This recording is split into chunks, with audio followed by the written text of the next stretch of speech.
শাকিব খানের তাণ্ডব সিনেমা তবে কি সুরঙ্গের মতো গল্প নির্ভর সিনেমা?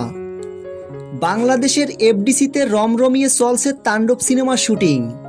এটা বরবাদের মতো জাঁকজমক আয়োজনের সিনেমা না, তবে গল্পের প্রয়োজনে যতটুকু দরকার ততটুকু এফডিসির মধ্যে সেটা আয়োজন করা হয়েছে। এখন অনেক ভক্তদের মনে প্রশ্ন জেগেছে, শাকিব খানের তাণ্ডব সিনেমা যেহেতু এফডিসিতে শ্যুট করা হচ্ছে, এটা বড় পরিসরে ভালো ভিজুয়ালের সাথে নির্মাণ করা সম্ভব কিনা। তাণ্ডব সিনেমার ডিরেক্টর রায়হান রাফি যেহেতু সিনেমার নির্মাণের দায়িত্বে আছেন, তাই ভালো কিছু হবে এমনটাই আশা করা যায়।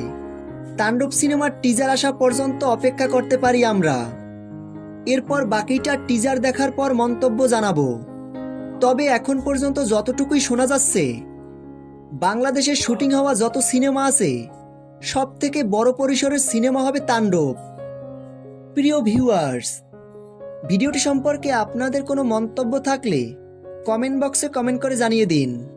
তাণ্ডব সিনেমার সকল আপডেট নিউজ সবার আগে পেতে ভিডিওটিতে একটা লাইক দিয়ে চ্যানেলটি সাবস্ক্রাইব করে আমাদের পাশে থাকুন।